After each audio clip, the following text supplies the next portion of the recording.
नमस्कार, आप देख रहे हैं लाइव टीवी समाचार। आपके साथ मैं हूं राशि। आइए खबरों की शुरुआत करेंगे।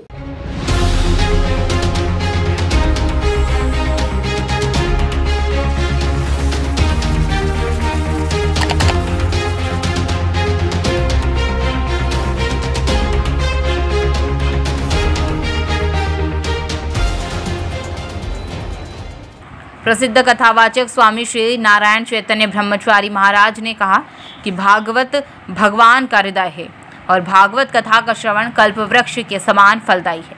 पूर्व नगर पंचायत अध्यक्ष राम बाबू मिश्रा के आवास पर उनके साथ हुई विस्तृत वार्ता के अंश। कल 23 अप्रैल से श्रीमद् भागवत कथा का भव्य शुभारंभ होने जा रहा है।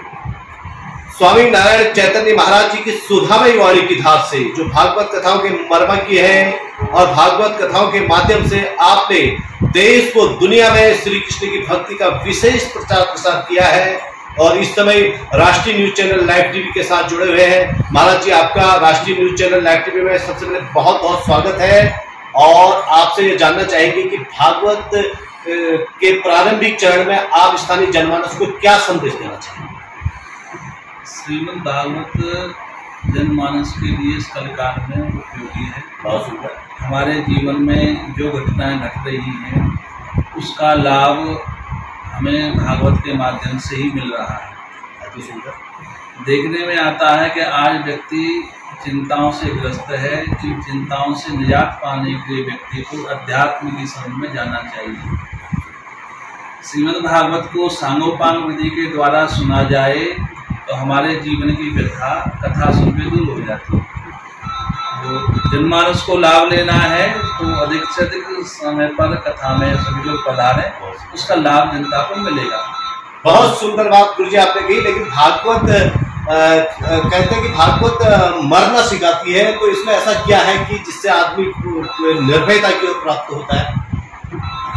समस्त ग्रंथों का एक अपना अपना उद्देश्य होता है। श्रीमद् भागवत के जो नायक हैं भगवान श्री कृष्ण हैं जी। महाभारत के नायक वहाँ धृतराष्ट्र हैं, तो भागवत के नायक भगवान श्री कृष्ण हैं और जिसका नायक उद्देश्य अच्छा हो तो मंदिर भी अच्छी होती है। भागवत मरना सिखाती है। राजा परीक्षित ने श्रीमद् भागवत को 7 दिनों में श्रवण किया सुखदेव मुनि के द्वारा और वो निर्भीक हो गई भागवत सुनकर के। आज कल काल में भागवत को अमर ग्रंथ कहा गया है जी। इसीलिए निर्भीक हो जाता है क्योंकि भागवत में ही लिखा है नस गर्भगता भूया मुक्त भागी न संशया। हाँ, जो भागवत श्रवण कर लेते हैं फिर वो माँ के गर्भ में नहीं आते, वो वैकुंठ को चले जाते हैं, मुक्त हो जाते हैं। ये श्रीमद् भागवत की महिमा है। अच्छा, पितरों के उद्धार के लिए भागवत में ऐसा क्या है? कुछ लोग पितरों के उद्धार के लिए भी भागवत कथा का आयोजन करते हैं कि हमारे पितरों का तरोतारण होगा, तो उसके भीतर ऐसा क्या है कि जिससे पितरों की मुक्ति मिलती है? धुंधकारी का प्रसंग आता है भागवत में। कल बैठते ही इसकी चर्चा होगी। और धुंधकारी मरने पर प्रेत बना, तो जैसे प्रेत का उद्धार हो गया भागवत सुनकर के, तो हम मानवों का उद्धार क्यों नहीं हो सकता? जिस व्यक्ति को आचरण पवित्र नहीं है, जिसका मुख नहीं है, शरीर नहीं है, वायु रूप में एक बांस के अंदर बैठ करके 7 दिनों तक निराहार रह करके जिन्हें श्रीमद् भागवत कथा का श्रवण किया और हम मानव लोग बैठ करके श्रीमद् भागवत कथा को सुनेंगे तो क्यों नहीं मुक्ति मिलेगी? अति उत्तम। महाराज जी, आपने अब तक अपने जीवन काल में अब तक कितने बार भागवत कथाओं का वाचन किया है? हमारा कोई गिनती नहीं है। हम तो भागवत चलती रहती है हमारी। बाकी गिनती करने का कोई ऐसा रिकॉर्ड हमको नहीं बनाना है। हम लोग साधु हैं और इसी लाइन में रहते हैं।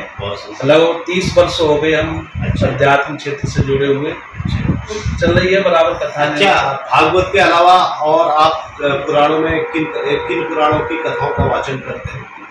शिव पुराण, अच्छा, श्रीमद् भगवत गीता, रामचरितमानस, महाभारत, स्कंद पुराण, देवी भागवत, इन पर चर्चा हम कर सकते हैं। बहुत सुंदर बात गुरु जी आपने बताया कि शिव पुराण के भी आप मर्मज्ञ हैं और श्रीमद् भागवत कथाओं का वाचन करते हैं। लेकिन कभी कभी ऐसा आता है कि शिव और कृष्ण के भेद की बात बहुत आती है, तो आप इसमें ये मनुष्य कैसे अभेद दृष्टि से देखें, इसके लिए क्या आपके विचार हैं?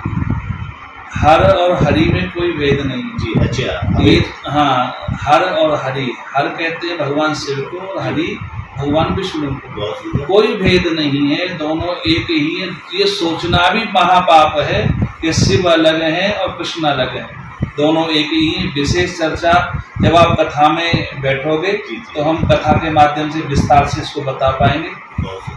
बहुत सुंदर बात आपने कही कि भागवत हृदय भगवान का सब ज्ञान का सुखसार है। इस भागवत से ही चल रहा संसार है और भागवत कथाओं के मर्मज्ञ अपनी सुधामयी वाणी की धार से देश व दुनिया में विख्यात भागवताचार्य स्वामी नारायण जी समय हमारे साथ में उपस्थित हैं और अग्रिम पड़ाव में फिर हम आपको लिए चलेंगे महाराज जी के पास। बहुत बहुत धन्यवाद। लाइव टीवी चैनल से मैं रमाकांत।